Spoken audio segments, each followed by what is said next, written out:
and welcome to a Gooner Ramble. Joining us this evening is regular Callum. Callum, how you doing? Very well, mate. How are you? I'm doing all right. A bit tired, but that's self-inflicted, so there's no sympathy. So I'll crack on. And it is the season of goodwill, and Father Jamesmas has got a big present for you. You've asked for him in the YouTube comments, in the Twitter comments, and he's here. It's Clive. Clive, how are you? Woo! I don't look at those comments. I better start looking at them. You've got a fan club now. There's like a Clive fan club. Right, let's see what I've got to say tonight anyway. Thanks, so it's all good. Well, obviously, trip to Villa Park, Remy Garde, ex-player. Remember watching him many, many moons ago when I used to frequent Highbury with a season ticket. Those were the days. What a time to be alive. We go there today. And it's the same team from Wednesday. What did you guys make of the team? Obviously, I predict them. I'm probably one of the only ones that does. I thought everybody else would join in, but obviously I was wrong. You moan about this every week, James. Well, everyone's like, oh yeah, I'll do mine, and it's only me who ever does it. I never said I would. Well, I think the point is, I think at the moment there's very little choice, is there really? I mean, the only one I think you could say perhaps Oxlade-Chamberlain in for Campbell, but Campbell had his best ever performance against Olympiacos in the week. Best he's ever had in an Arsenal shirt. So it was, I think there was no surprises at all. The only thing I perhaps worried about was that Özil would get rested. I think there was talk of him sitting out training yesterday or something along those lines, and I'd heard that perhaps he had it because he had a slight calf niggle, didn't he, last week? So I think, to be honest, the team was exactly as we expected it. Wenger, I think he's shown himself to be, in recent weeks, he has his first 11, and then he brings Gibbs on in the 65th minute, and then he brings on Oxlade-Chamberlain, then he brings on Chambers, and that seems to be the way. So, yeah, I think until we get more players back, it's very little change to be expected, unfortunately. But we're making do, and we got the win. That's all that matters. Yeah, and Clive, what about yourself with the team? Did you feel the same way as Callum, or did you think maybe, Aston Villa, they've got 6 points. Someone earlier said that someone in their family has more points in their licence than Aston Villa have in the league. So yeah, I saw that. Now, I got to be honest, right?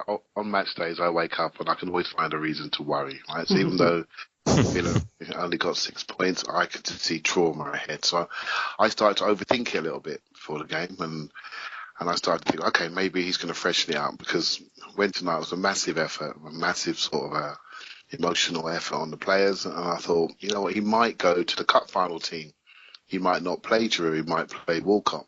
He might go for a quick team. And I started to sort of send that out, and I got a little bit of stick for it. Why are we going to drop Giroud 3 goals? And I'm thinking, well, then I heard about Özil like Callum did. I'm thinking, maybe they're going to play the Ox at 10, and I started to really overthink it. And then when the team comes out exactly the same, you just sort of sit back and you think, okay, just keep your mouth quiet, son. You know what I mean? Because normally in football, after such a confidence building win, the same team was the obvious answer. But I did overthink it a little bit. But it's good to see a good structured team, and I'm sure we're going to the performances. But yeah, you can't really say it was the wrong side. Yeah. I mean, we had a few chances, and then all of a sudden, Theo Walcott has Alan Hutton in his back pocket for pretty much the majority of the first couple of minutes, and then he's through on goal, and you think, shoot, son, this is it, and he just brings him down, and then you think, is it a penalty? It was a bit of confusion, but rightfully given. His arms were all over him, weren't they, Clive? Yeah, it was a lovely ball from Flam. Yeah. I didn't think he had that in his locker, right? So he's hanging around with Ozil, they're BFFs, aren't they? It's rubbing off on him.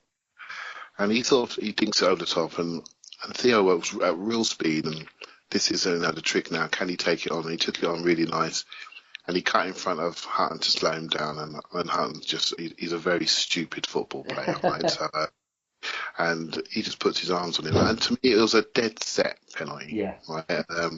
There's no issue, and I was just shocked it took Kevin Friend so long to actually give it, right? So I think he just realised, he thought he got himself out of jail, really. He done it just in time because it was just an obvious penalty.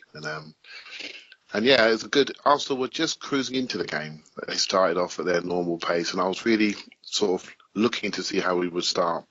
You can normally tell from watching us in the first 5 minutes what we're going to perform like. And we started off nice and bright, moved the ball nicely. But that was one of our first times we really got in, and it ended up in a goal, and Giroud's got real confidence, and when he strikes that penalty, he didn't really feel he's gonna miss it. You know, when I know I did. I didn't fear it at all. Actually, I was thinking, which No. side's he going to go? Because the whole nation was watching him on Wednesday night. Is he going to go the other side? What's he going to do? And he slotted it very nicely, and that just settles us down and keeps the momentum going. I thought it was a very important moment. Actually, I would have liked to have been there 40 minutes for 0-0. It would have been a little bit more edgy. And I mean, you talk about Giroud. He's part of the 7 players now to score 50 goals in the Premier League, along with Henry, Percy, Bergkamp, Pires, Walcott. So he's done quite well there. Third fastest to reach it as well, isn't he? Mm-hmm. That landmark. I think he did it in one less game than Bergkamp. Ian Wright as well. How could I forget? Sorry. Ian Wright and Henry, I think, the top 2. Yeah. But no, I mean, I think objectively, if I wasn't, I'm a big Giroud fan, so I always feel very, very protective over him, and I always feel like he gets a huge amount of stick. And I almost thought it would be fitting in a way for Giroud, after he scores his first ever hat trick for us, to almost single-handedly, drag us into the last 16 of the Champions League. For him to miss a penalty in the next game and for us to go on to lose it or something. Those things they do come into my head. But to be fair to him, I think, as Clive said, the whole world would have been watching, and he does like that kind of opened his foot up and hits it to the goalie's right. It's often where he hits it. So he guessed that Guzan would go that way and went the other way. And I have to slightly disagree with Clive at that point. I think at that point we weren't looking particularly good. Villa weren't either, but I think we do have a tendency recently to kind of slow start in games. I know a lot of people were stressing out after 20-25 minutes of the Olympiacos game in midweek because we hadn't scored yet, and there's anything wrong with that, but I don't think we had started particularly well. But I think when you find that when you're up at the top, you get these decisions, you get these little moments that go your way, and you almost feel like you haven't really worked for it. We had a good pass from Flamini, but Huttons, it's a poor decision to put his arms on Walcott like that. And, when you're at the bottom, those things seem to go against you. But, the furore around the decision, there was some, people were saying because he took a few seconds to think about it. At the end of the day, I think if the referee makes the right decision, there shouldn't really be too much being upset about it, because too often referees make snap decisions and it's wrong and they pretty much never go back on it. Kevin Friend took a few seconds to think about it, processed it, and thought actually that was a penalty. He clearly pulled him back and gave it. So I thought, we weren't going to get it because 10 minutes into a game away from home, it wasn't completely clear cut. Quite often they go against you, but thankfully he made the right decision, and it put us in a great stead for the match going forward, because I don't think we created an awful lot in that first half. Really, we did look very tired, I think, for a lot of the game, but. We got the opportunity. Walcott did well. Flamini made a great pass, and Giroud put it away. So it was a perfect start, really. Mm-hmm. Yeah, very, very true. Well, the game carried on for, and there was a few chances here and there, and a few tackles flying in, and some jeers from the Aston Villa fans that were there. I mean, there was a lot of empty seats, and I can understand why. I feel, I feel quite a bit of sympathy for Aston Villa. I think they're quite poorly run down there, and. They've had all these different managers, and it's not all worked out. And they're a very respectable club. They've got a lot of good history. They're a very prestigious club in England with some of the stuff that they've won back in the past. And I don't know. I don't think Remy Garde can turn it round now. I think they're all but down, really. 6 points after 16 games is it's terminal, isn't it? I mean, you see, Newcastle and Sunderland looked awful for a long part of the season, but there's been some life breathed into them. Newcastle have 1-2 on the bounce now against Liverpool and Spurs, which is great news for us. And Sunderland looked good under Big Sam, and with them pulling away and Villa showing no real sights of recovery, it's difficult to see them coming anywhere near close to being safe. And I think my overriding feeling from the game today was that if we played a side that wasn't in such a state, we might have struggled, because we looked really tired today. I thought we looked fatigued. And that's that second half. I know we'll talk about it in greater depth in a minute, but I just think we were lucky in a way today that this game, which obviously is after a long trip to Greece, after a tough period where we've lost a lot of players, it was good that we had an away game. It was against by far the worst team in the league, because a better side today could perhaps have punished us a bit more. But Villa were shooting all over the place, and they looked every bit a side that's completely devoid on confidence. And I like Remy Garde. I'd love for him to turn it around there, but it just looks like a perilous task. I saw a Villa fan earlier saying just end the season relegate. I think they're pretty resigned to the fate. And yeah, you mentioned the crowd. It was clear that things aren't going well when half the crowd were gone by half time. It seemed. Yeah, they're really, really frustrated. Well, like we said, the game moved on, and Theo Walcott picked out, which I thought was an unbelievable pass to Ozil, and I thought, here he is. This is his time to shine. He's going to smash one in, and he's unselfish again for his 13th assist of the season. Slides it into Ramsey, and we make it 2-0. And Ramsey, the initial tackle as well in the build-up, people saying that's a foul. That's a top tackle, and then to run like he does, he's got energy for days. I've said that. Absolute engine on the boy. Top player. I mean, Ozil now 13 in the Prem.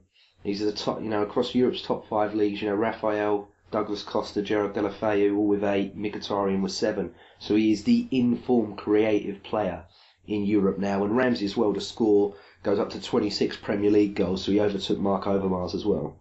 So that's a bit of stats there for you. Good stats. Thanks. Very pleasing to hear. yeah. I would like to say I'm researching myself, but I don't. So, but anyway, Clive, Mr. Ozil. Yeah, well, whose jury was still out, according to a man who is such a good pundit that he's unemployed at the moment. Yeah, I mean, it's quite interesting listening to these guys on TV talk about Ozil, and it's interesting. I listened to Robbie Savage talk about him, suddenly talk about Ozil's work rate.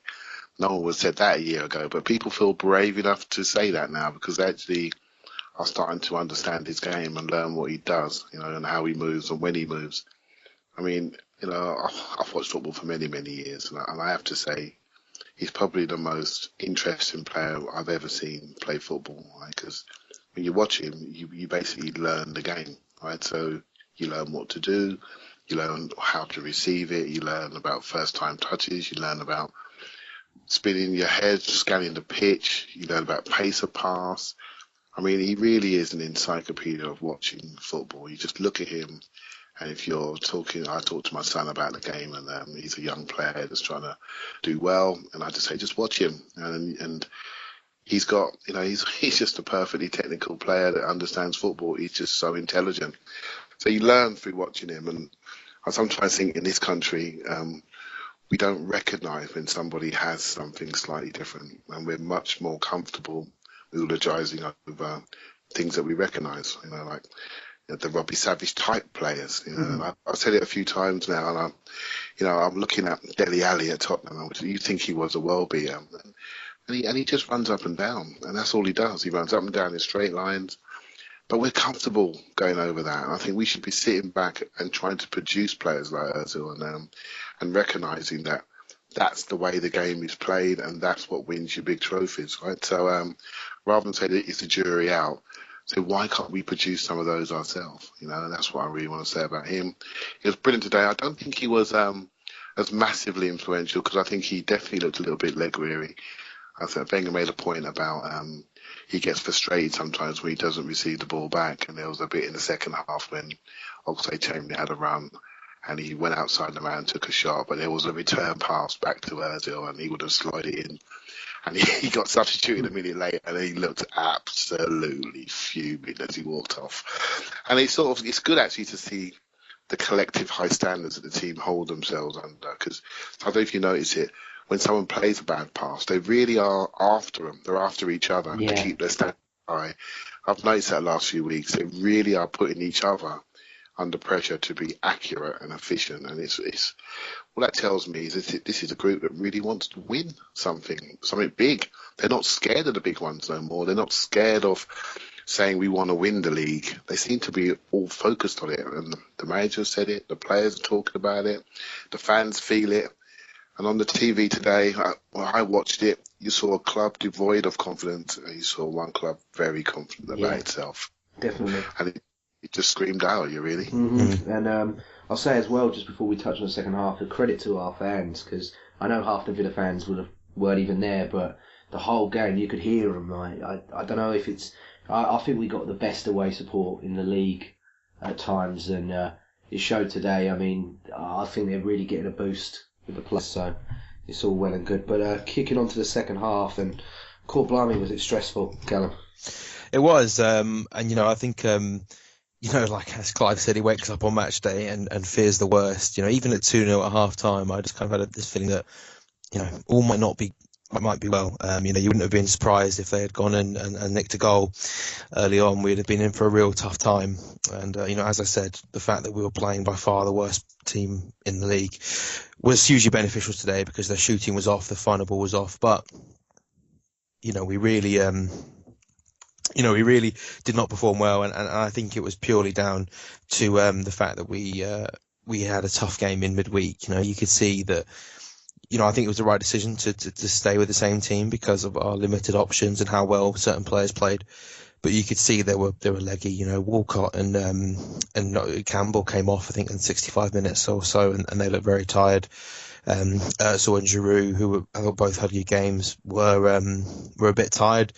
Although Ramsey, has to be said, was still chasing up and down the pitch to the last minute, so credit to him. But no, look, I mean, that whole second half, it was an absolutely terrible football match. And I said on Twitter at the time, you get one team that's just in awful form and one team that's just absolutely knackered. And this is a result of a really very poor standard game.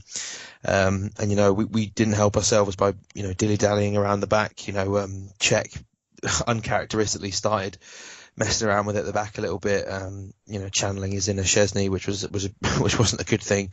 Maybe it's just, teams in claret and blue, you get spooked. But, no, look, we thankfully we were given the opportunity in the first half. We took the chances, and in the second half we were able to just dig deep and we were able to repel the best that Villa had, which thankfully was very little. And, for all they probably were the better team in the second half, but they created not an awful lot. Czech made a couple of routine saves, and that was it. So, it was one of those where it was just getting over the line.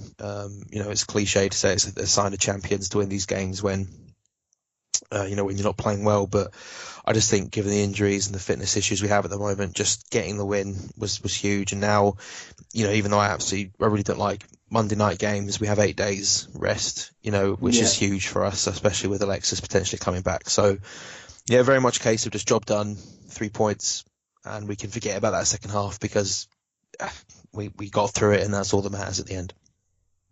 Yeah, I mean, like you said, Aston Villa created very little. It wasn't till Adama Traore come on, who I remember years ago I watched on Eurosport a UEFA Youth League game between Arsenal and Barcelona, and Gnabry and this Traore stood out as the two signature players, and he absolutely rinsed Arsenal that day. And I look at him and I see his physique and everything else, so I'm like, his shoulders are terrifying. Like, his shoulders are, who's probably bigger than my whole body. He's like a vending machine on legs, isn't he? Yeah, exactly. And I'm like, why don't you start him?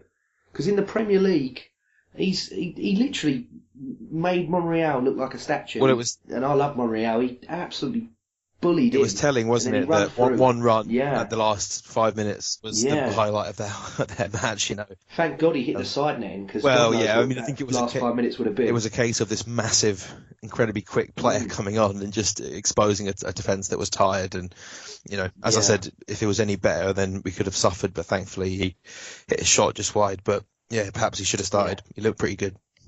He did. And, talking about the substitutions, I called him Louis Gibbo last week. I think, trying to play him on the wings. Clive, I'll come to you just now. We had Iwobi on the bench today. Hutton was having problems with Theo Walcott. Would you maybe have liked to have seen him get a chance? I think at the moment, Joel Campbell's flourishing. He had a bit of a quiet game today. Obviously, I'll put that down to tiredness. I don't think some people were saying, is that clumsy Joel Campbell again? I think that was a bit unfair. But, would you have liked to have seen Iwobi get a chance out there with a team like Aston Villa and the way they are?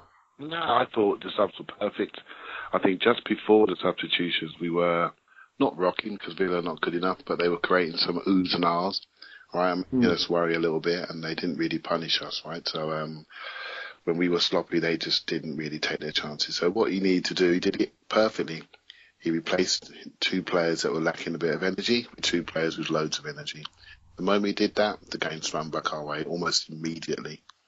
So I really have to I really rate Kieran Gibbs. And, when you're looking at the league now, you're looking at so many teams that have so many injuries. It's not just Arsenal. Man United are they're bereft of players. I mean, their team yesterday was shocking. Man City, the guy who deflected off his back to score the winning goal. I don't know who that is. Right, so Iheanacho? Yeah, who is it? Right, Yeah. so I don't know who it is.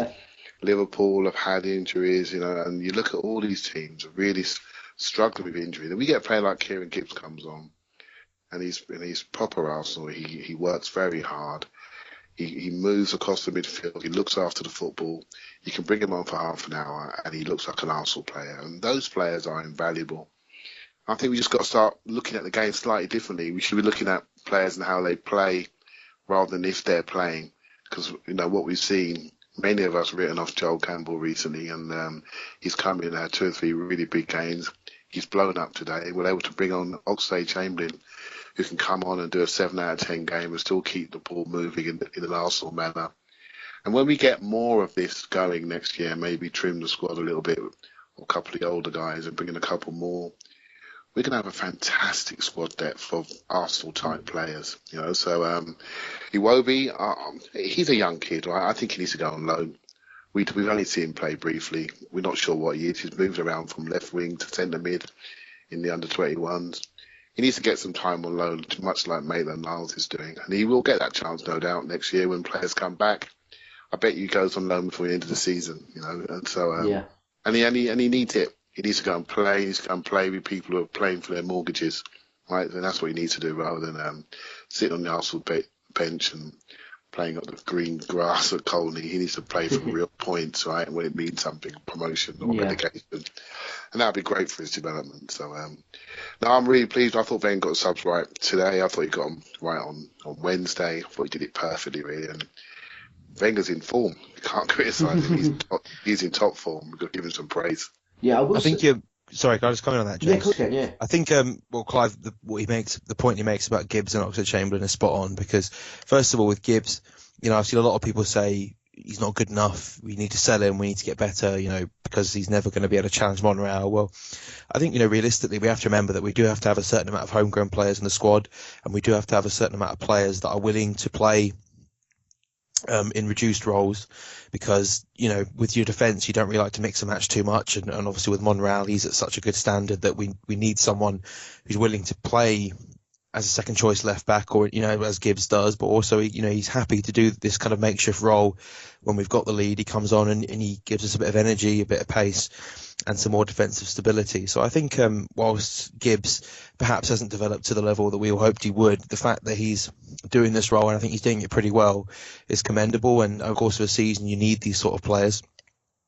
And also with Oxlade-Chamberlain, I think you look at someone like Campbell, who was given all these kind of half chances coming off the bench here and there, and he never really made an impact. And when he got a game and got another game, he began to settle into the rhythm of the team a bit more and looked a bit more dangerous. And some people are getting on Oxlade-Chamberlain's back because he's just come back from injury, and when he's come on, he's not always looked fantastic. I thought he did a decent job today. He gave us energy that we needed, was prepared to run at the defence and push them back a little bit.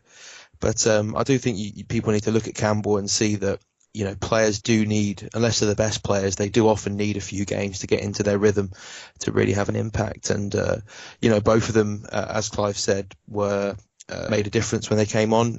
And credit to Wenger for actually making a sub, before the 70th minute, because it was important, I think, that we got a bit more energy at a time when we were looking pretty tired. And, both of them, I thought, did well today, and Chambers to have perhaps a lesser extent. But, I just wish more people would have some appreciation for the role that these squad players have, because, every title-winning squad will have 3, 4, 5 players at least that don't play every week, but play a big part. And guys like Gibbs and Oxlade-Chamberlain, are essential to that. Clive, you said it a few weeks ago on a pod, didn't you? The most important players for us at the moment are the ones on the bench. And I'll throw it out there. I've been very critical of Gibbs at left back, but I can't slate him for the role he's playing at the moment. I think he's actually a bit better when he's in that forward sort of position as well, and sort of helping out Monreal towards the end of the games and seeing them out.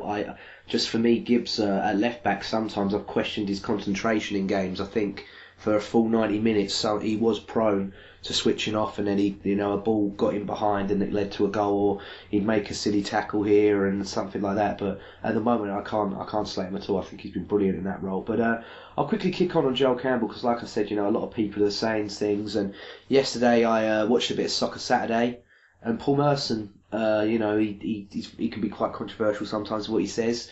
And he said something about, he's benefiting at the moment because there is nobody else there to play there at the moment. But he said when all these players come back for Arsenal, he's playing at the moment, he's scoring some goals. Is this really Wenger's way of getting him in a shop window for January and selling him on for a good, 10, maybe 12 to 15 million? I'd personally say to keep him. I think I've been quite impressed with him lately. What do you guys make of that? Do you think he's here to stay, or do you think maybe this is a quick little show, give it a glimpse to the world and sell him on? It's difficult to say really, because there's no getting away from the fact that he's only playing because of the injuries we have, as proven by the long spell he's had here when we had more players available and he just wasn't getting a look in. Some weeks he wasn't even making the bench, but at the same time he is playing very well, and I certainly wouldn't be considering selling him in January. I think we should keep him to the end of the season at least, and we'll take stock then, see what he wants, see what we want. I have to say I am sceptical whether or not he has a long-term future with us. Next week, for example, if Alexis is fit, which player comes out of the team? I still think that whilst Campbell is clearly ahead of Oxlade-Chamberlain at the moment after his performances recently, I can't, if the choice comes taking either Walcott or Campbell out of the team, who do you think Wenger takes out for Alexis? I think it's going to be Campbell. And in that case, he's back on the bench again, and then we obviously have more players to come back. So, I think at this point, huge credit to him for the way he's performed and the way he's staked his claim. But, we do have a lot of good players, who can play in that position. We might even bring a new player in January who can play in a wide position. So, I don't know if he's going to be good enough long term, and he definitely hasn't staked his claim the same way that Coquelin has, for example, in that defensive midfielder position. But, I'm just going to take it week by week at the moment and be happy that we have him, because he's been an important player for us recently, and just take it game by game and not worry too much about what the long-term future is for him and for us. See, I've always felt that Arsenal have needed a player like Campbell. I've said it before that we need a fast lefty that plays wide, that creates different angles off the pass from the right-hand side, who can play left-hand side. So he's not as good, but like an Arne Robben type player. We never really had that sort of in a wide position. So if you look at a squad and look at the player profiles, that's exactly what we needed. So I always felt that Campbell's best game is what Arsenal needs. So he's a multi-positional player. He can play centre forward, he can play both sides. And so he never really showed his best game. I mean, if Arsenal wanted to sell him, they would have sold him after the World Cup, because his profile was really, really high, and they could have got the 10 million then. So credit to the manager, right? And again, he showed the patience to sort of wait for him. And when he got his moment, we weren't sure when he missed that chance. Was it at West Brom? We were like all umming and ahhing, thinking, oh, come on, mate, you got to take your chance. But after that, he settled down. He looks better on the ball. Again, he looks like an Arsenal player. He keeps the ball. He's got continuity. He can do one touch. He can check back at himself. When he opens the pitch out from the right to the left, his passing is excellent. He's got a great reverse pass. He's got a long pass. He's got a good first touch. He's added the work rate required to play for Arsenal, which means you can't be around the pitch. And I'm looking at him, I'm thinking, what? You've done absolutely everything you can do. Whatever happens to you, it doesn't matter. That's down to the manager, right? But you've done your job. You've taken your chance. And then we're all saying he's ahead of Oxlade-Chamberlain. Well, we've got to start thinking differently. It's a squad game. I look at Oxlade-Chamberlain, I think Arsenal player. I look at Campbell and I think Arsenal player. You play like one. We look at Arsenal player. Touch, movement, you're an athlete, you can move the ball quickly, you're not selfish, you don't hold on to it too long. We move the ball in a collective way. And I look at that and I think, great. There's a couple, maybe one player that I'm looking at maybe has given up on his Arsenal career in Debussy, and I'm thinking, well, maybe you're not an Arsenal player anymore. And we've got to do something with you when it comes to January. But I look at Campbell and I don't worry about these players because they look like Arsenal players. And I think, we're going to need them all. The demands of the Premiership are so high, we've got to start looking at the game differently and stop worrying about them being on the bench, because they'll be on the pitch soon because someone's going to get injured and we're playing every 4 days. So, good luck to him, and he's done brilliant for me. Yeah, same. I'm very, very impressed with Joel Campbell recently, and I hope, I hope we keep hold of him, and I hope he carries on, because, like you said, there is something special there. I can't really put my finger on it, but he's got that little bit of magic here and there, and that pass the other night and stuff like that. I think that'd be valuable, and he's a good option to have. Plus, he's a left-footed one as well, which we lack that, so. I was very, very impressed in that. But is there anything else you guys want to touch on in the game before the listeners' questions? Obviously, Sheck breaking a record as well. Or not breaking it, sorry, tying it with David James, which shocked me. Well, he did his best to almost give it away, didn't he, Check? But, no, I think we've kind of touched on everything. I think it's a game that was relatively unremarkable, and was a case of us just doing enough. Villa presented us with a couple of opportunities, giving away a penalty and then, leaving themselves horribly exposed. And, thankfully we had that quality to punish them, and then we were good enough to not really be threatened too much by them. So, yeah, it's very much just getting the 3 points under your belt and getting well rested and looking towards Man City next week, I think. Yeah, well, I think I want to give Giroud a special mention. I don't know if you're going to talk about him in the questions, but he was my man of the match today. I thought, again, after the game in Greece, you'd have thought that he might have dropped off a little bit, but I thought his work rate was. Oh, to see him beat a man for pace when that ball come over, I was shocked. I've never seen him move so fast. It was Ursula-esque, that, isn't it? Yeah, and it shows you what confidence does. He feels like I belong. He feels like I'm leading the team. You look at his performance and Koscielny's performance, which was, he was fantastic on Wednesday, and he's done it again. And I'm looking at those two, I'm thinking, crikey, that they're spinal performances, right? You're talking about a spine developing here with Cech, Koscielny, Ramsey, Giroud, and they've all had 3 tremendous games in a week, right? And Giroud's probably done as much work as anybody on his own up there, and I actually thought today was probably his best game of the lot, and he's getting better, and it's just really interesting to see the competition and the performance levels rising, and I thought he was very, very impressive today, and he's selfless running off the ball, creating space for others, just doesn't care about how much he puts into it. I just think he's a really, really good player. Giroud's one of those players as well that obviously when he's off the pace, he can look really terrible. The ball can bounce off him. He can, he's always arguing with referees and defenders and stuff, and it can be incredibly frustrating. But when his tail's up, he looks like a massive preening peacock, but in a very good way. The way he carries himself about the pitch, and as you said, just plucking a ball out of the air and then beating a man for pace. It really is great to see, and it is something that we obviously wish we saw a little bit more of. But when he is in this form, he's clinical, he's confident, the way he took both penalties against Olympiacos in the week and then again today, each way he doesn't care, he'll score it. And, when he's in this kind of form, I really do think he's one of the best strikers in the league. He can frustrate all of us sometimes, but I do think he's a real joy to watch when he's in good form, and he's such a big player for us, as Clive said, extremely selfless, always working.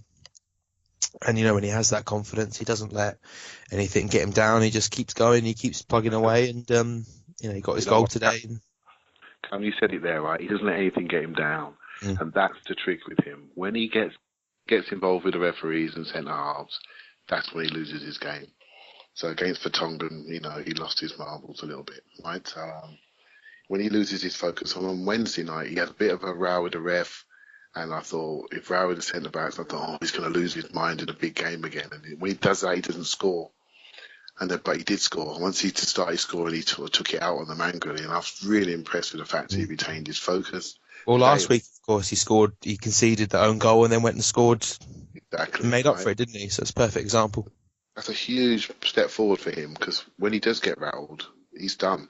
He misses open goals, right? So he's got rattled and he's recovered. So for me, to have 3 big performances from the little knockbacks that he's had, and massive praise for him today, massive. Yeah, agreed. I'm very, very impressed with him at the moment as well. And he used to be the scapegoat now, and I think that's sort of fading away, which is good. I'm really, really impressed with him.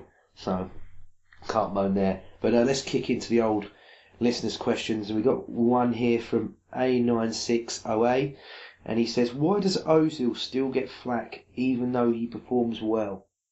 Who wants to come in? I'll let you go in on this, Clive, first, because we talk about some of the knee-jerk people we have on our Twitter timelines, but you still follow them just to see what they're going to say. It's the entertainment value of it all. What do you make of that? I think we're moving past. I had a little chat on Ozil earlier, so let Callum have a run in a minute. But yeah, I just think I don't understand it. Right? He's well, it's really good to see, and he has improved. Let's be honest, right? There were times we've all sat there and thought, "You're not doing enough, mate." Let's be honest, right? We love him, but he wasn't always as showing the right leadership. And at the moment now, especially since Alexis has come out, he's leading the team. He really is. He's setting the tempo. He's setting the mood. He's just leading the team. And I don't know if you noticed a couple of times today, Monreal was caught high upfield, and I think it was one time Walcott was caught high upfield, and he made 2 or 3 lung-busting defensive runs into the left-back position just to cover, right? And even late in the game when Gibbs was caught high upfield, he went back into that side and covered for Gibbs. And that's the stuff I'm looking at, and that tells me that he's focused on really winning this, right? And if he's doing that with a sore calf, he was focused on winning. And you see at this point when he came off, I said that earlier, he's really growing to me and showing things that he didn't show when he first got here. So, he's, like I say, he's close to my favourite ever Arsenal player. That's how much I like him. So I think he's great. I mean, Callum, I'll let you run in on him, but for me, he I've said I keep with all these things that I keep saying about him. He can give himself CPR and stuff like that, can't he? He's just amazing. He's just special, and we could have honestly an hour-long debate about Özil, because I think the reaction to him for a long time is kind of systematic of the culture in this country, and which is a much wider debate. But you look at the goal today that Ramsey scored, and absolutely Ramsey deserves a hell of a lot of credit for that. Great tackle, that long-busting run, and then being able to finish it off at the end. That's the archetypal box-to-box midfielder and how they're meant to play, and that's something that we've always loved in this country, and rightly so. And Ramsey embodies a lot of that. But something that I find even almost as impressive is just that, when the ball came to Özil today, and it was very subtle, and I think this is one of the reasons why he doesn't perhaps get the praise.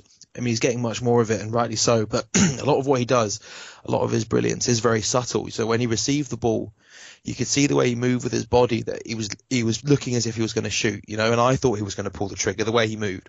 But he knew the whole time that Ramsey was to his left, and that he was going to, trick the defender, trick the keeper, and then just as he's about to release the trigger, pull it back, simple tap in, and this is something that he makes look so easy, and he makes look so natural to the point where you might not even notice. I mean, I remember last year against Villa away as well, when he got that ball from Welbeck, threw it on goal. He didn't just put his head down and put his foot through it. He faked a shot. The keeper made a slight movement, and he goes, right, you're going this way, I'm going to slide it past you. And he doesn't score a lot of goals, but everything he does, there's that kind of innate ability to just feign what he's going to do, or just those very subtle things, and it is so much more nuanced than sliding into tackles and scoring 30-yard screamers, all these things that we all love. But Özil for me is a player that is just one of a kind. The only player in the league close to him is David Silva, but the way he is, the things he's able to do is just fantastic. And the one thing this season is that he is, as Clive said, he's become a leader. And that's something I don't think we ever really thought he would be, even though none of us ever really doubted his quality. Even though in the first season he obviously had some troubles, I think, because he was adapting to a new league. He had no pre-season with us. He didn't speak the language. He didn't have a winter break, all these factors. But it was clear after his injury last season that he'd bulked up and he was fully committed. And he's been great for us some time now, I think, for most of the calendar year.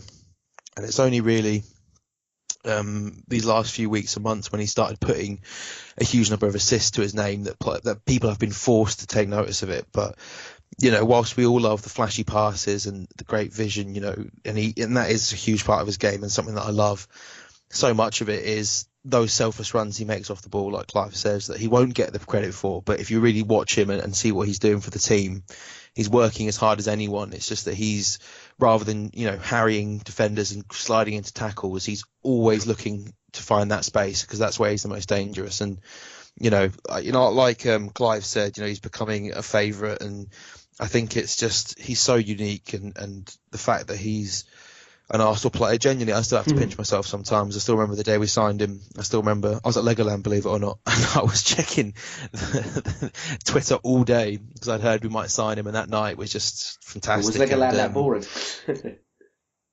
It was like the end of some holiday. It's dead hot. It was. I wasn't just there looking at the kids.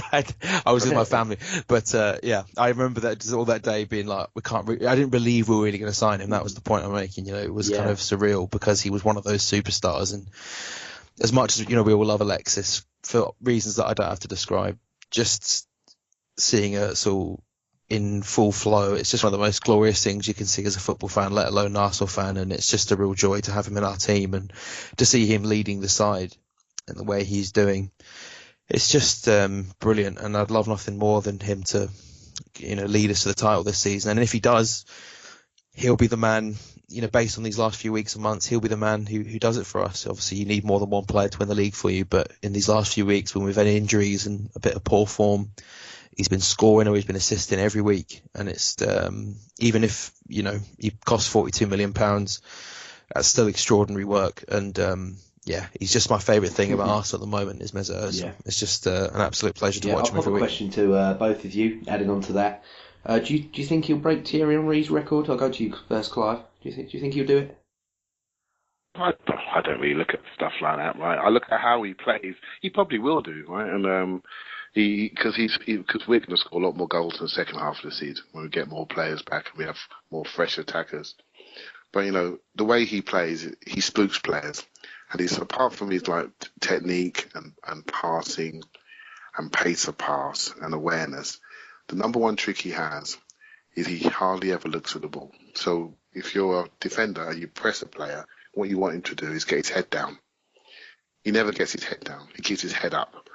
So if you see a player that's always got his head up scanning, the first thing is you don't want to press him because he's going to pick you off. He's going to pop round you, right? So that's his trick. No matter how hard you press him, he always knows where the ball is on the floor. So he keeps his head up, and that's what spooks people. That's why he can glide past people, because people are transfixed by the fact that he's always looking around, but not at the ball. We've all played football. What do we do when the ball's coming to us? We look right at it, don't we? We look down at it, make sure we have a good touch. He's always got his head up. I call him a straight-backed player.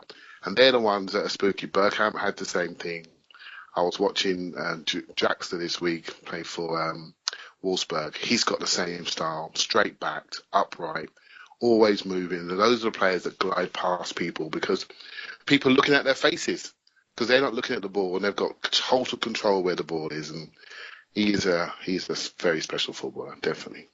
And he'll get hopefully, he may convince David Moyes one day that he's a decent player. And that's when Nola made it. Screw the World Cup. It's all about pleasing David Moyes. I don't know if you saw Giles' tweet, but he said maybe if he got with Ozil could help him find a job, which I thought was hilarious. I thought that was a quality tweet from Giles. It's a top one. You'd be able to do that, no problem. But no, I mean, looking at the record, I think he's 7 off, isn't already. He? 16 games in, so he's got 22 games in which to get 7 assists. And if he's fit all season, then I think it's not a question of if he breaks it. It's by how many. They did a thing where they added it up, didn't they, on the old Opta and everything else, and they said that on the rate he's going at the moment, he could end up with 30 plus, which would just be insane. I think, like Jamie Vardy, for example, who seems to be scoring every week, he will have a period this season where he goes 4 or 5 games without a goal. I'm sure so we'll have a similar run where he perhaps isn't fit or we don't perform very well and he struggles to get an assist. But I think the level he's playing at, and we're looking pretty good in terms of goals. It seems like we base our play around him. We give him freedom to do where he wants to go, do what he wants. And, a player of his quality delivers consistently like that. So, I see no reason why he won't, other than injuries, really. As Clive said, the records aren't hugely important, but, every time he does get an assist, it does please me to see that number going up one by one. And I'm sure, if anyone's going to break Henry's record, you couldn't pick anyone better, could you? No, definitely not. But, vindicate a lot of I think people who don't pay attention to the more. And again, it sounds kind of pretentious when you talk about these things. You sound like someone with this kind of prog rock album, and you're trying to say you just don't get it, man. All this stuff. But the one thing, a currency that everyone understands is assists and chances created, and he's leading those leaderboards not only in England but in Europe. And for those people, you can't deny his quality when you see that. So I'm pleased for that reason, really, that people who are a bit sceptical are running out of excuses, because you cannot argue with 13, 14 assists when the second place player, I think, has 6 or 7. Exactly, it is. Exactly. So it's hugely satisfying to see him delivering such good numbers. And just quick, there is nothing wrong with prog albums, so just thought I'm not saying that.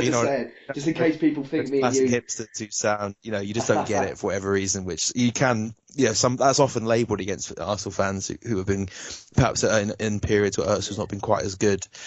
People have said, "Oh, you're just being pretentious or whatever, or you're just making shit up," because, but there's no denying it now, is there? So it's widely known by many people that Russia, not only the best prog band of all time, they are literally the best band of all time. Anyway, moving on back to the football. A question here from Rambozilla. It's 2 in 1. So he put thoughts on Aaron Ramsey's performances since he's been put back into the central midfield role, and then he put, when Ramsey and Santi are fully fit, who should play alongside the DM? Now I'll go to you first, Clive, and then Callum, you can jump on in afterwards. Okay, well, I sort of look at Ramsey's 3 performances this week. Right? So against Sunderland, I thought he had he had an eye-catching game. Right, so he looked good. But actually, on the day, I was not very happy with his performance. Right, he had over 100 touches. He scored late. He scored in the 6-yard box in the last couple of minutes. But I mean, to me, it looked like a day when he was really excited to be back in centre mid. And he just decided to go everywhere. And I was looking at the structure of the team, and I thought, no, that's not for me. You might be looking good, but I wasn't really happy, right? Because Sunderland had 11 shots. They'd broken us continually, and none of us enjoyed that game, right? Because we looked open in the middle. It was like a basketball game. But so I'm thinking against Athens, I'm thinking, what's he going to, against Olympiacos, what's he going to do, right? So how's he going to play? And I thought against Olympiacos he was brilliant. I thought he stayed behind the ball a lot more. He was a lot more selective. He really controlled the middle third. And that's what he's got to do. For me, when you pick a centre midfield player, you're picking someone for the middle third. And too many times Ramsey's best work comes in the last third. But in the last 2 games, and including today, I thought his best work came in the middle third. And that's his job. And that's why Cazorla was trusted ahead of him. And today, what was really good, is different to Wednesday, was his tackling. His tackling, work rate, and defensive and ugly side was brilliant. And I've not always thought he could do that. I've always thought his go-forward gear was quicker than his reverse gear. But he's positioned so much better that he wasn't tackling from the wrong side. He wasn't doing those tackles from behind where you get booking every time you mess it up. He was much better positioned. Okay, Villa weren't great. But I'm looking at how he plays, and I thought today he looked like a true centre midfield player. And then his forward runs were far more selective, and he got his goal brilliantly. And I've not always been a fan. Those who follow me will know that, right? So I look at his game. I think he can be a little bit self-indulgent, but I think he's moving the ball better. He's moving it to Ozil better. I mean, Ramsey to Ozil was the top pass combination today of 19. Ozil to Ramsey was the second top pass combination, 18. And then it's Koscielny to Ramsey. And that means his influence was complete and total today. And he's now doing the job that Sandy was doing, which is providing the link through to Ozil on our forwards. So for me, the last 2 games was better than the first game where he was like Roy the Rovers, right? So today he was much more controlled. And that's what he's got to do. If he plays in a controlled way, then he won't break down in injury. He doesn't need to be covering every single blade of grass for every single minute of every game. Move the ball. Nothing can run faster than the ball. Move it quicker and move it to other players quickly, like Ozil does. And that's what he did today. And I got to say, I thought his influence was huge. His tactical maturity is growing, and all the things I used to criticise him for. And I thought he was great today. Probably one of the best games I've seen him play. And Callum? Well, I mean, yeah, Clive's been very comprehensive with his reply there, and I wouldn't argue with any of it. I do think, Santi and Ramsey really are a completely different team with one of them in the side and one of them without. I mean, and today I thought, even though Ramsey was probably my man of the match, I thought, early on he struggled a bit in possession a couple of times, and I remember there was one incident where Villa had the ball for a few minutes around our area. We won it back, and then Ramsey kind of dilly-dallied on the ball, tried to do too much, and we lost it not far outside of our area. And my initial thought was Cazorla doesn't lose the ball there, and Ramsey did. But then when Ramsey wins that tackle, breaks, and then with his next touch knocks in the net because he's ran from one end of the pitch to the other, Cazorla doesn't do that anymore. He hasn't scored from open play for a long, long time. So, I think Ramsey is a great option to have, and as Clive said, when he lacks discipline, as he did perhaps against Sunderland, the whole team can be thrown off kilt, look open and unbalanced. But when he's at his best, he's a great option going forward because he always makes those late runs. That year he had when he was scoring for fun was characterised by those breaking into the box and finding the ball. And, for Özil, I think it's fantastic because he's got an extra man to look for, whereas, in recent weeks and months, Cazorla's always been a deeper option for Özil and the rest of the team. So I think it's very much a more high risk, high reward strategy because I think with Cazorla's positional discipline, you're much less likely to be exposed, as we were against Sunderland, for example, because he's more likely to stay back. And of course, Flamini, I think, is a bit more wayward in his positioning than Coquelin is. So we've got another midfielder in there who you perhaps can't trust as much to stay where he's meant to be. But then again, Ramsey scored 2 and got an assist in a week, in the last 2 Premier League games. So there's clear benefit to having you in that team. Whether or not he'll be exposed against better sides, for example, against Man City next week, remains to be seen. But no, I do think he's a huge asset. And, there's people that like to be Team Ramsey or Team Santi and all this. And I'm just very happy that we have both, even if we might not see Santi again this season, which would be a crying shame. But no, I do think there's a lot to be said for Ramsey in the middle. And I do think he will relish this opportunity to be back in there and to really hold down that place for some time, which he will do, I think, with the injuries we have. So, yeah, much improved, I think, from last week. As Clive said, even though he got the golden assist last week, I don't think he was as good as he was in midweek or again today. And, I think we'd all love nothing more than to see Ramsey back to that form he had in 2013-14. And, we look like we're going to win the title based on his goals, and obviously we've now got Alexis, we've got Özil playing out of his skin. Giroud looks the best he's been ever for in an Arsenal shirt. So hopefully, we can see if we have Ramsey getting close to his best as well, we'll be looking fantastic throughout the spine of the team. Yeah, I totally agree. And the next question we got here is from Vengerholic, and he put, what 3 players would you get rid of this summer, and you can't include Arteta, Flamini or Rosicky? So this for me is really tough. It's really tough. I'll throw it out there. I'm going to say Szczesny. Debuchy, I think, will probably go in Jan, but if he's still there, probably him in the summer. And then I'm not saying I want to get rid of him personally, but I just feel just maybe Cazorla might go this summer. But I'm not. There's a few ramblings going on, so I think maybe Cazorla might go this summer, sadly. But I think he's done more than enough at Arsenal. And if we carry on and win the league this year, it's a good way for him to bow out. But maybe Mertesacker won't go as well. That'd be my sort of 3. I think it's telling that this question is quite tough because you asked us 3 years ago. You said only 3. You could have named 7 or 8. We had a lot of deadwood.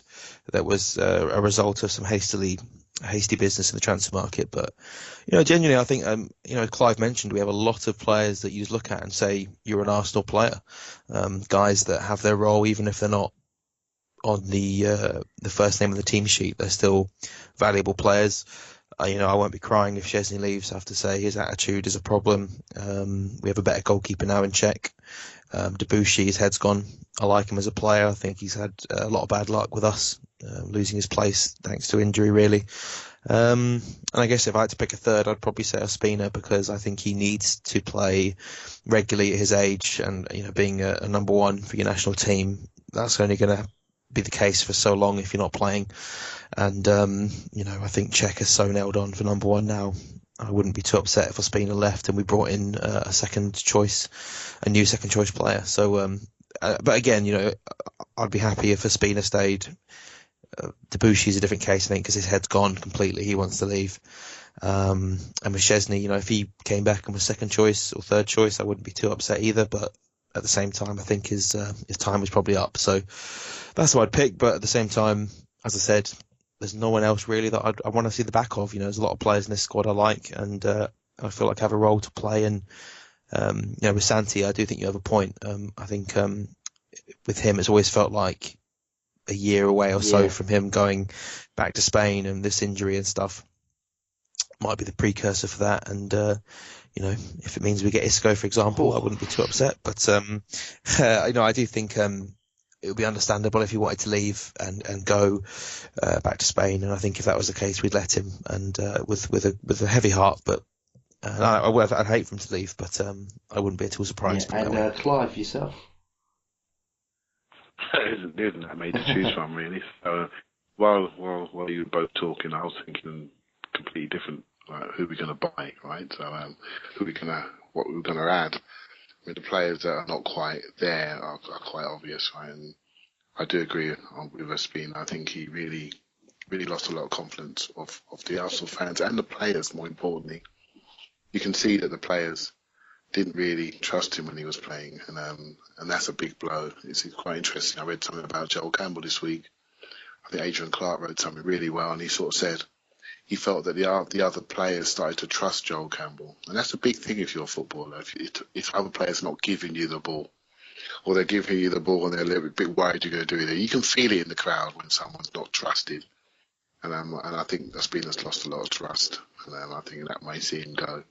And he's at the right age and he should be playing, right? So, but I'm also thinking about what we should be adding. And I look at the summer and I look at January and I think, okay, what do we need to do? And where are we a bit light and where are we struggling with injury? I'm not sure how people are going to recover from injury, and I do think centre midfield is staring at us.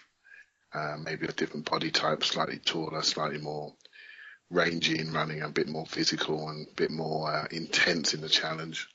That type of player is needed.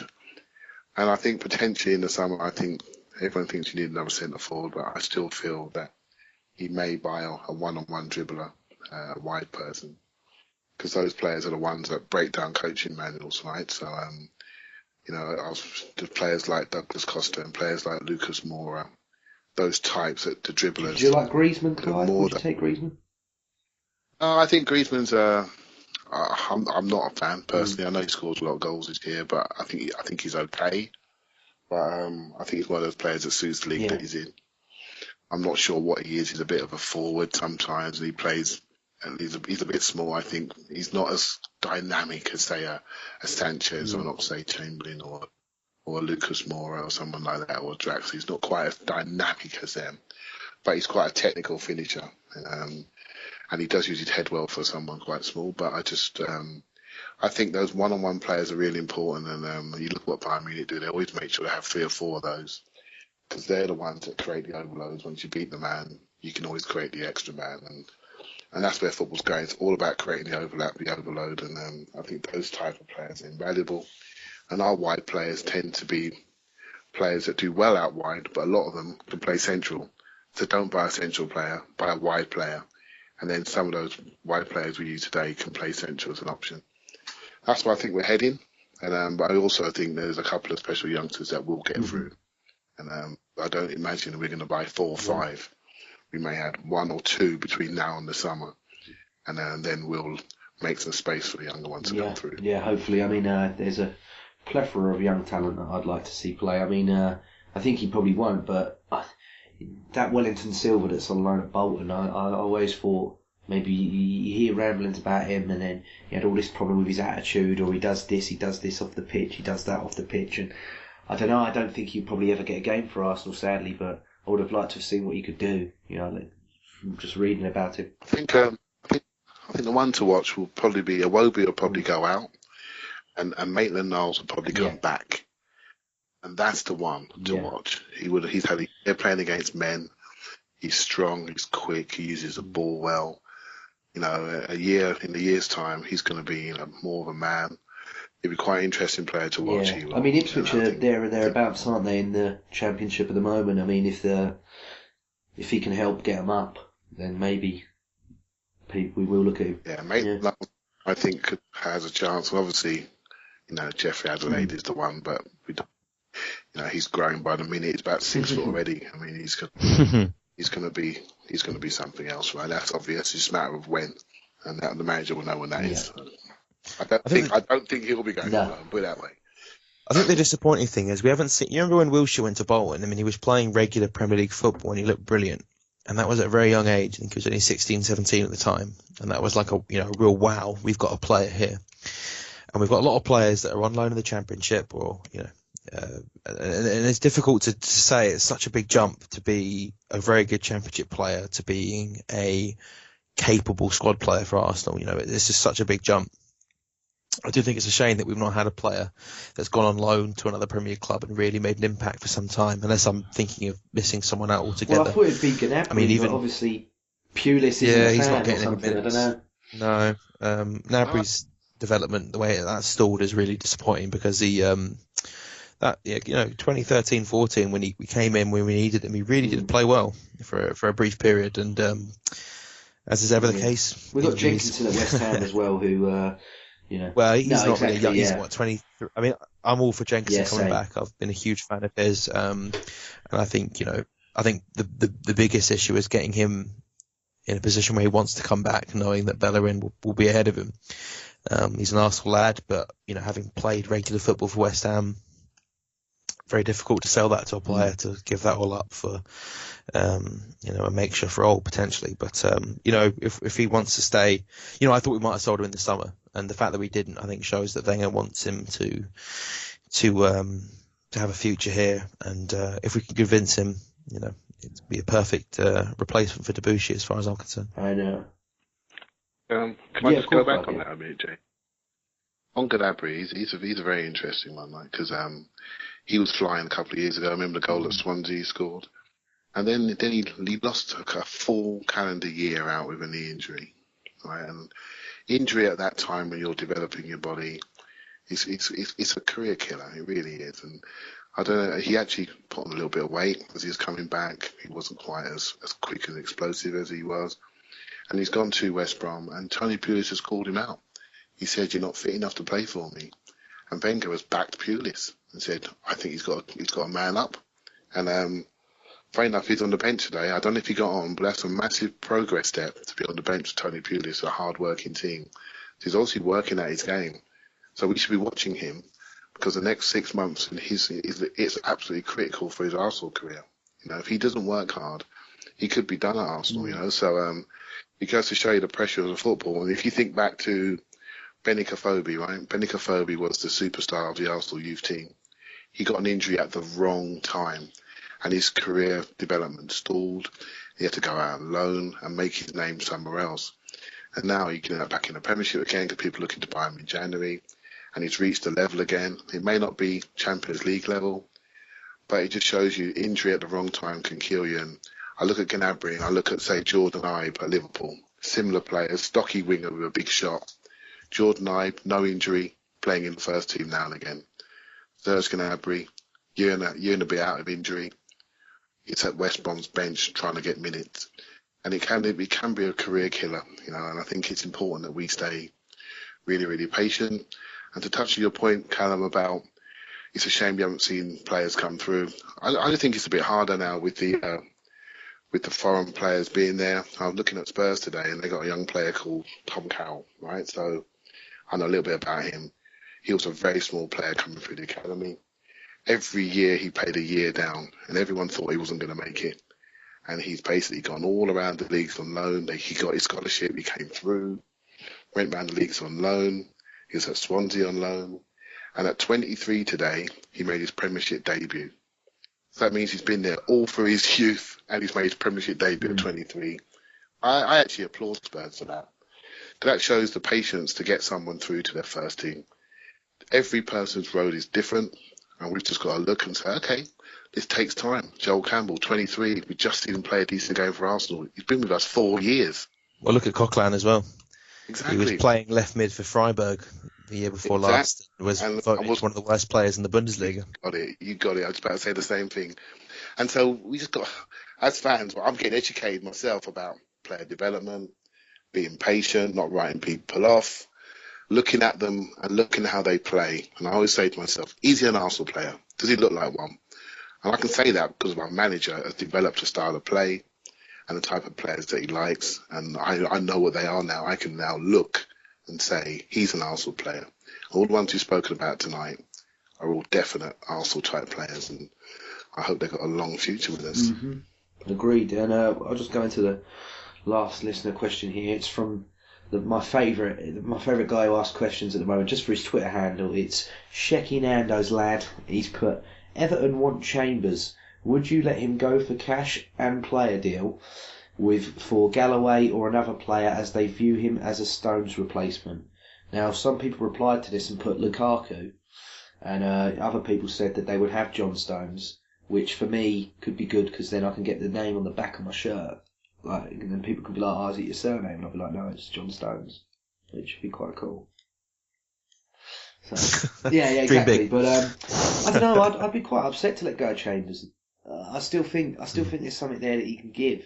You know, a lot of people wrote him off, but I still see something in Chambers. I don't want to, get rid of him just now, and especially, talking about if Debuchy does leave in January. Obviously, we can't recall Jenkinson and some of these youth right backs. I doubt they're going to push through like Bellerin, although I can't even pronounce the guy's name right. The Plega, whatever his name is, guy. Plega's, neither can I. He's meant to be an amazing player at right back, but some people have said he plays centre half mainly. So maybe that's probably where he's coming through. But I don't know. John Stones, if it's an opportunity to grab him, I've got to say he's a class. He's a classy player.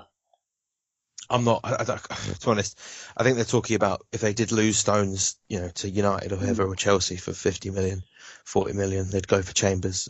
But we wouldn't get Stones. I don't think they'd broker a deal for Stones with us as a part exchange. And if they did come knocking for Chambers, even though I don't think he's worth it, we should be holding out for 20 million or so, because I think he's a young lad. Our centre halves, Koscielny and Mertesacker, are getting on a bit. And as a fourth choice, he's a guy will likely improve, and he's very happy.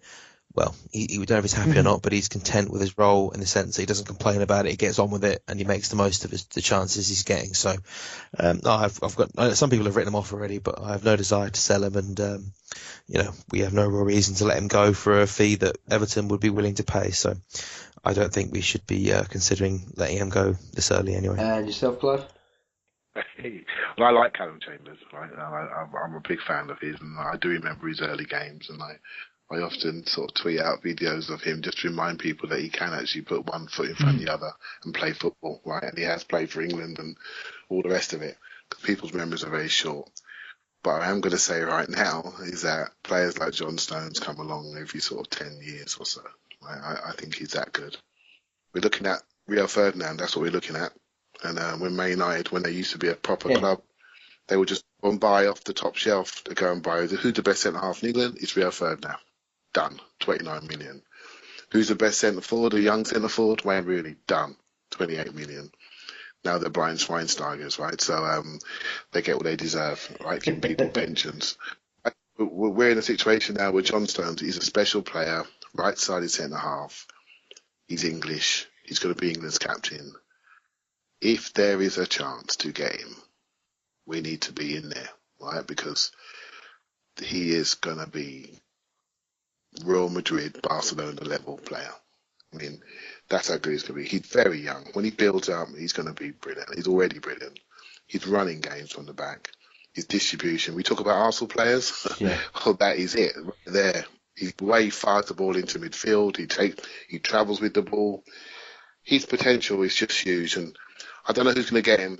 I don't think he should go to Manchester United. If he goes to Chelsea, well, let's see what happens there. It's not a club that looks like it's a bed of roses right now.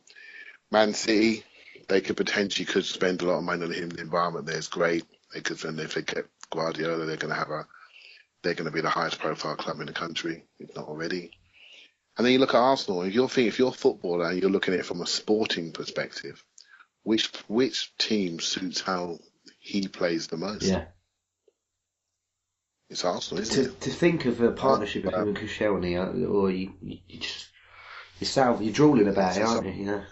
Can you see Wenger putting down 40 million, 50 million not in a January, no, definitely not in a January. Whatever. I just think it's quite interesting. There was a rumour about a month ago about Stones to Arsenal. Wenger sort of spoke it down straight away. Did a rumour come up today about Chambers to Everton? Okay, we're all mathematicians, and I can add 2 plus 2, right? So, and I'm looking at that, I'm thinking, you know what? That makes a lot of sense. It makes a lot of football sense, right? So, Stones is special, in my opinion. He gets bullied off the ball now and again, and he needs to build up a little bit. But he's going to be tremendous. He really is. And whoever gets him is going to get the England captain. Is going to get a 10 to 15 year centre half. And if Arsenal had to pay £40 million for him, that's a bargain. That is an absolute bargain, given how much TV money is coming to us in the next 3 to 4 years. So, sometimes you've got to speculate. Right, Mesut Ozil at 42 was a bit lively, I thought, when we bought him. That's a lively price. And no one's moaning about it anymore, are they? Lukaku at 28 million to Everton. Wow, that's a big price. Right now, it looks cheap. Right, so sometimes you've got to speculate for those special ones, and I think he's a special one. Yeah, I agree. But I just hope, Chambers don't go in the process. I still there's still something about Chambers there. I know there's a lot of risk there as well, but at the same time, there's still the quality. So hopefully he can prove it. But moving on, the next game, Callum, you mentioned it earlier, the old 8 days rest. We got Manchester City, and they're still getting the points. They narrowly beat Swansea yesterday, but they got there in the end. What do you guys make of this game? If I can get your scoreline and your first goal scorers. I mean, so much of it hinges on who's fit. I mean, I think we all agree that if we have Alexis back and fit, we're a hugely more dangerous side. As much as Campbell and Walcott are, good, dangerous players, Alexis in these big games is massive for us. And would you put him on the bench? Well, if he's not fit, I don't play him. If he's fit, I play him. If he's ready to go, I mean, I'm not a medical professional. That's what the doctors are there to do, and they should be able to know with some conviction whether or not he's ready to play. And if he is, play him. If he's not, don't. But it also comes down to whether or not company players. The difference between City's defence when he's available and when he's not is simply staggering. I think they've only conceded 1 goal with him in the team. Without him in there, they've conceded close to 20 now. I think it's a light and day. If we have Alexis fit and company's out, I'd back us to win it. If we don't have Alexis and company is fit, that changes everything. I probably wouldn't back us to win it. So, the game's 8 days away. A lot can happen in that time. But, with not knowing those variables, I'd probably plump for a 2-2 or a 1-1 score draw. And, I don't know, let's say Özil, first goal scorer. Yep. And yourself, Clive? Yeah, I think it'd be interesting to see how we play, actually, because I don't know if you saw the Liverpool City game, and Jamie Carragher did a great sort of analysis on it, and how Liverpool played 3 quickies up front and kept them tight together and ran inside the fullbacks, not outside the fullbacks, really ran through their lines. As Callum said, without company, you can really run at Otamendi, Mangala, Di Michaelis. I mean, they're like cones, right? So you can just run straight around them. And so it's going to be interesting to see how we play and what we do in that game. I think it's an important game, and I think having obviously it's an important game, but having the 8-day break really gives us a chance to get a breather. Alexis, if he plays, or if you're a City player and you look at the team sheet, 2.5 hours before kickoff and he's on it, you're going to be a little bit less happy than you would be if he wasn't on it, So if he's fit, he's got to play. And I'll just be interested to see if he does go Walcott or he goes Giroud. I mean, that sounds ridiculous, but this is a game for, I think for Theo Walcott to really run through them and really put them under pressure. I don't think any of their centre halves are quick enough to handle him, and I think he could rip them to pieces, right? So, but will he do that to Giroud? Will Giroud accept it? I don't know. Probably not, but we'll see in a few days' time. But that's how I would do it. I'd run at City hard, run at them fast, spin them around, and we'll beat them. But I think they look leggy. Right? I think they look laboured. I think they look leggy. And I think we're the best team in the country, and I really mean that. Right? So it's up to us now to go out there and show it. Yeah, I'm going to go for a 2-1 win.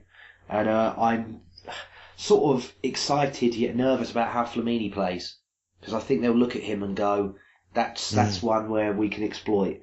But I hope that Ramsey looks at how Cazorla played in the away game against them the other year when we did so well. And I hope that he sits back and does his job like he did today with the tackling. And then I reckon we might catch him. I'm excited for it. And, Monday night under the lights, I think it'll be a bloody good game. So I'm going to go for a 2-1. And I'm going to go with Ramsey to score the first goal. Let's hope so. I'm trying to get a ticket for that one. I hope to be. So, well, Clive, you're the man of the people now, so you'll probably get a ticket a lot easier than anyone else can. They'll be giving them away for you, mate. No one's giving that away. Yeah, that's very true. That's very true. Yeah.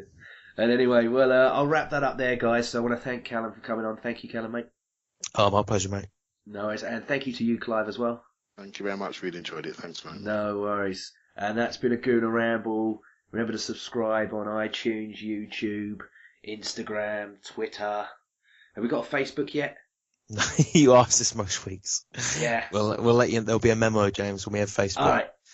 We need to get a Facebook. Twitter and YouTube, and the iTunes. SoundCloud as well. I forgot that one. Yeah. We just got all of them. We got them all, apart from Facebook. But anyway, you take care, guys, and we will be back after Manchester City. Take care.